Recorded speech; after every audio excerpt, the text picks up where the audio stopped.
നിർദ്ദേശം കൊടുത്താലും മെതിയട് ചെയ്യുമോ? ഷെയ്ഖ് ജീലാനി റളിയല്ലാഹു അൻഹു മെതിയട് എടുത്ത് എറിഞ്ഞിട്ടില്ലേ? കഫീലക്കാരേ കള്ളര് ഫൂടിച്ചാരേ കണാനിലത്തുന്ന് ഖബ്ഖാബാൽ കൊന്നോവർ. ഷെയ്ഖ് ജീലാനി റളിയല്ലാഹു അൻഹുവിന്റെ മഹാശിഷ്യന്മാർക്കിടയിൽ ഇരുന്നു കൊണ്ട് ദർസ് നടത്തുമ്പോ സുബ്ഹാനല്ലാഹ് വളരെ ഗൗരവ രൂപത്തിൽ ഉസ്താദ് ദർസിന്റെ ഇടയിൽ പുറത്തേക്ക് ഇറങ്ങിപ്പോയി. ശിഷ്യന്മാര് നോക്കുന്നു, ഉളു എടുക്കുന്നു. ഉളു എടുത്തിട്ട് കാല് രണ്ടും കഴുകിയിട്ട് വലത്തെ കാലിൽ ധരിച്ച മെതിയടി ഊരി ഒരൊറ്റ ഇറങ്ങു കൊടുത്തു. പിന്നെ അടുത്ത കാലിലെ ചെരുപ്പും ഊരിയിട്ട് രണ്ടാമതും എറിയുന്നു. എറിഞ്ഞിട്ട് ഉസ്താദ് വരുമ്പോ ചോദിക്കാൻ പറ്റിയൊരവസ്ഥയിലല്ല, മുഖത്ത് വല്ലാത്തൊരു ഗൗരവമുണ്ട്. ഒന്നും അവർ ചോദിച്ചില്ല, പേടി കൊണ്ട്, ബഹുമാനം കൊണ്ട്. ചോദിക്കുന്നത് ഉചിതമല്ല എന്ന് കരുതി. പിന്നീട് 2 ആഴ്ച കഴിഞ്ഞപ്പോ അതാ കുറെ കച്ചവടക്കാര് വരുന്നു.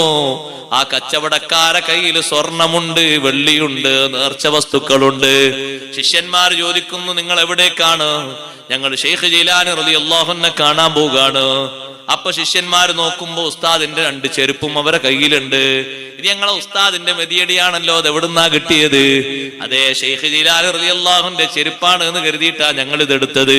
ഞങ്ങൾ കച്ചവട സംഘമാണ്. ഞങ്ങൾ ഞങ്ങളെ നാട്ടിൽ നിന്ന് പുറപ്പെട്ടൊരു സ്ഥലത്തെത്തിയപ്പോ കൊള്ളക്കാര് ഞങ്ങളെ പിടിച്ചു കെട്ടി. ഞങ്ങളെ കയ്യിലുള്ള വസ്തുവകകൾ, ഞങ്ങളെ കച്ചവടത്തിന് വേണ്ടി ഞങ്ങൾ കൊണ്ടുവന്ന എല്ലാ ദിർഹമും ദീനാറും അവർ കൊള്ളയടിച്ച് പലരെയും കെട്ടിയിട്ടപ്പോ ഞങ്ങളെ കൂട്ടത്തിൽ ഒരാള് പറഞ്ഞു,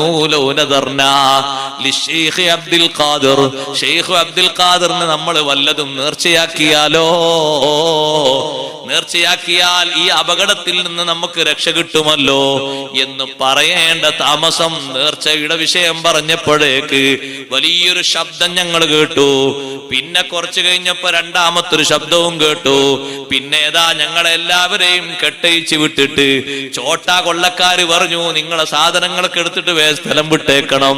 ഞങ്ങൾ പോയി നോക്കുമ്പോ തലവന്മാരെ 2 പേരും ചെരുപ്പിന്റെ ഏറ് കൊണ്ടിട്ട് മരണപ്പെട്ട് കിടക്കുന്നു. ഈ ചെരുപ്പ് കണ്ടപ്പോ ഞങ്ങൾ മനസ്സിലാക്കി, ഇത് ഷെയ്ഖ് ജീലാനി തങ്ങളെ മെതിയടിയായിരിക്കുമെന്ന് കരുതിയിട്ട് എടുത്തു വന്നതാണ്. അവര് ചോദിച്ചു, എന്നാണ് ഈ ചെരുപ്പ് കൊണ്ട് എറിഞ്ഞത്? എന്നാണ് ഈ ചെരുപ്പ് കൊണ്ട് അവിടെ സംഭവിച്ചത്? ആ കച്ചവടക്കാര് പറഞ്ഞ ദിവസവും ശിഷ്യന്മാര് ഉസ്താദ് എറിഞ്ഞ ദിവസവും 2ഉം വെച്ച് കൂട്ടി നോക്കുമ്പോ 2ഉം ഒരേ ദിവസമാണ്. ശരിയാണ് ഇവര് പറയുന്നത്. ഉസ്താദ്